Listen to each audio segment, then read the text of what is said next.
Друзья, всем привет с Шотландии, а именно с города Абердина. Что такое город Абердин? Ну, это такая вот деревня шотландская, которая, как мы видим здесь, ничего не отличает ее от того, что мы видим в других местах, скажем, постсоветского пространства. Ну, то есть мусор, тут все валяется, совковые здания повсюду. То есть, ну, такая, знаете, темень теменью. То есть ничего такого прям супер прекрасного, распрекрасного бы нет. Я бы и не назвал ничего прекрасного про это место. Ну, тут прикольная природа, но мало ли где природа прикольная, правильно? Вот. И я хотел просто поговорить вам о том, чтобы не было никаких вот, так скажем, иллюзий про путешествия. То есть я, ребят, смотрите, езжу столько лет уже 6 лет. Да даже больше, наверное, чем 6 лет. И одиночно, и не одиночно, разные путешествия. И что я замечаю, что в принципе природа-то она везде, ну она плюс-минус, как сказать, природа, конечно, меняется, но природа не меняется прямо от страны. Там, не знаю, переехали в другую страну, хоба, там природа стала совсем другая, совершенно все другое. Да нет, природа она сама по себе. И хорошую природу можно найти в любой стране. Я как раз вот к этому хочу подвести в первую очередь, что не цепляйтесь за название страны и за какие-то такие штуки. Главное, чтобы вам именно по кайфу было то место, где вы находитесь. Это самое главное, я считаю. Потому что за мой опыт путешествий я видел, ну, такие места, которые я думал, и зачем я сюда приехал, да, то есть, ну, грубо говоря, ну, конечно, прикольно для разнообразия, но прям вот такого чувства, что что-то особенное, там, мега особенное, крутое, ну, такого не было. Далее мы говорим про достопримечательности, правильно? Музеи. Ну, скажем, музеи там морского флота. Ну, вы много увидите, где таких музеев. Я езжу по Шотландии и по Англии, разные видел музеи, и они все примерно плюс-минус похожи. Кстати, плюс музеев, которые находятся в Великобритании, то, что они бесплатные. Ну, то есть, имею в виду в Англии, Шотландии, я их бесплатно видел музей. То есть, это, в общем-то, прикольно. Во многих других местах они берут какие-то серьезные деньги, то есть, там по 20 евро за вход. Но это не очень кайфово, на самом деле. Ну, вот такие вот дела. То есть музеи, они схожие везде. Природа, ну, что мы видим? Вот, допустим, речка, мост. Архитектура прикольная, есть в некоторых местах в Шотландии. Да, в Эдинбурге особенно мне понравилась архитектура. Такой нигде не видел. Но плюс-минус все равно можете схожие места везде в этом мире найти. И нет такого чувства, что вы что-то находите прям уникальное там. То есть вот я сколько езжу, да, вот чувство уникальности, оно просто рассеивается постепенно. То есть, ну да, есть плюс-минус что-то... Вы, короче, поняли мою идею. Так или иначе, потом все приедается, становится все похожим. То есть для меня уже, вот я столько лет жил в Америке, 10 лет жил в Америке, да, и для меня Шотландия и Англия, они во многом менталитет, все прочее похожи на между собой. То есть между Америкой и Англией, и Великобританией, я имею в виду. То есть все схоже. И некоторые абсолютно глупые вещи, абсолютно глупейшие вещи, которые меня просто раздражают. Ну вот, к примеру, приведу. Все закрывается невероятно рано. То есть считается, что в 4 вечера или в 5 вечера закрыть кафе, это нормально. Это же что, как бы, нет даже такой идеи, что люди, в принципе, ночью выходят гулять. То есть, да, то есть у них все спят уже. Все либо на машинах, либо спят. То есть... Это особенно принято, конечно, более как в деревенской местности. Да и в городах тоже все в 7-8, ну в 11 максимум, все уже закрыто. Все закрыто. И вы смотрите на все, думаете, и что вот это вот как бы есть развитая цивилизация, да, как бы, ну я лично привык жить поздно. Так, грубо говоря, там приезжать в какие-то кафешки, сидеть там допоздна, до 12 ночи, до часу ночи. И здесь это невозможно никак реализовать. Им придется дома сидеть и скуковать, и все. То есть мне это просто неинтересно. Есть такие вещи, которые просто добивают, раздражают. Ну, даже Европа и Великобритания, они и то различаются, да, хотя бы как бы Великобритания считается, типа, вот европейским, так сказать, европейской средой обитания, да, но тем не менее он отличается довольно сильно. И это тоже меня удивляет, насколько разница порой колоссальна. То есть в Европе я все-таки могу найти места, где можно там посидеть глубокой ночью. А здесь это разве что можно какой-нибудь пабе реализовать, и все. То есть вот такая вот система. То есть не все мне, далеко не все радует. Но потом я уже не говорю какие-то глупости вроде как розетки другого стандарта. Ну это понятно, это окей. Розетки, мили, фунты, ярды, это все мили, это все окей, ладно, это пережить можно. Фаренгейты, ну в Англии Цельсию, ну вообще в Америке Фаренгейты, допустим. Ну то есть, ну ладно, это глупость как бы, конечно, но что поделаешь, это глупость, в которой все живем. Весь мир перешел, но другая часть мира не перешла.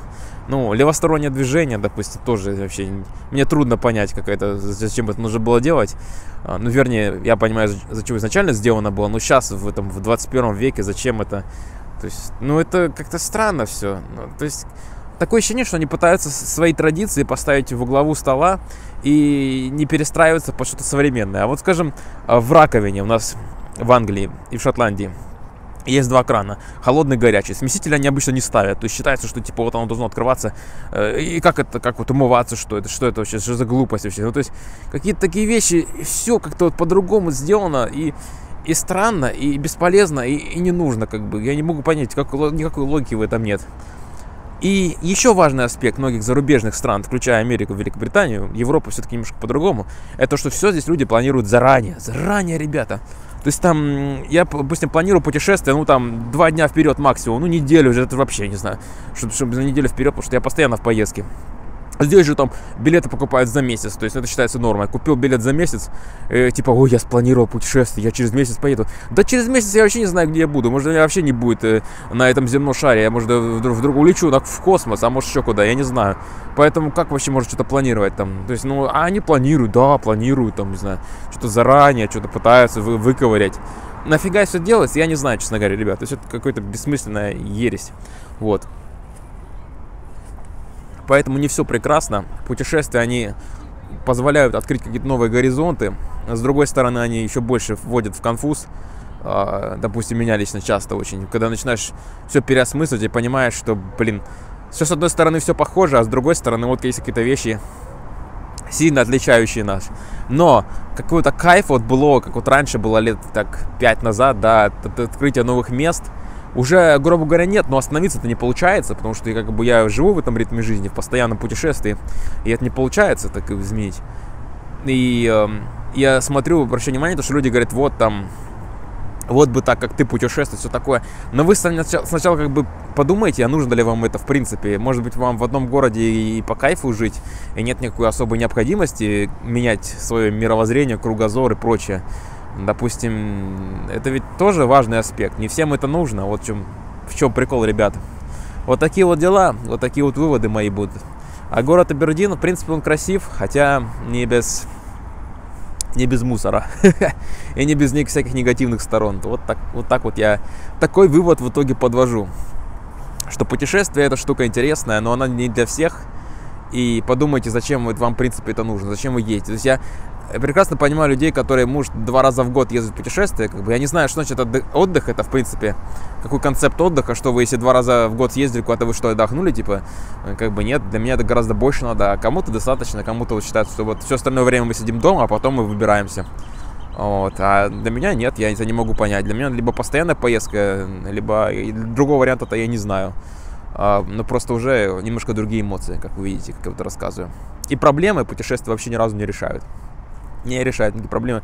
Если вы думаете, что вы поедете в поездку и свои внутренние проблемы проработаете, то вы глубоко ошибаетесь, это не произойдет. Но, возможно, вы что-то новое о себе узнаете. Возможно, сквозь общение с другими людьми, сквозь коммуникацию, что вы что-то внутри себя переосмыслите, подумаете и, может быть, решите переехать в другую страну, может быть, решите, может быть, подумайте, что нет, в моей все-таки лучше. Вот как мой личный опыт, я 10 лет прожил в Америке, и я не стал, ну, ни на грамм больше американцем не стал. Может быть, что-то во мне изменилось, но я не принял ни образ жизни американский, ни дружбу американскую, ни стиль работы, ни отдыха, ничего, в общем, грубо говоря, я не принял в себя, не впитал. Все это чуждое, чужое и не мое. Впрочем, и российское, откуда я как бы все родом, да, с России, это тоже я не до конца все понимаю. В нашей нации тоже куча всяких непонятных вещей, сторон, каких-то глупых православных там законов, которые в голову влазят, там, ну, есть глупостей полнейших порой. Ну, то есть тоже есть всякое такое, какая-то вера во что-то там, в какую-то ерунду, там, скрепы, ну, как бы все это чушь собачья, как мы, естественно, понимаем. Ну, во всяком случае, здравомыслящие люди, мне кажется. Вот, но с другой стороны, может быть, имеет смысл, какие-то семейные ценности. Так что трудно сказать, трудно подвести прям к конечному итогу выводу, но я бы хотел сказать вам так, что открывайте горизонты, путешествуйте, но понимайте, зачем вам все это нужно и что вы в итоге хотите решить, и сколько вы хотите путешествовать. То есть поставьте себе какие-то, наверное, рамки, да, если вы не хотите стать таким, как я, постоянным путешественником. Такие вот дела, ребята. Спасибо за просмотр. Всего хорошего. Пока. Увидимся на канале. Подписывайтесь. И до новых встреч.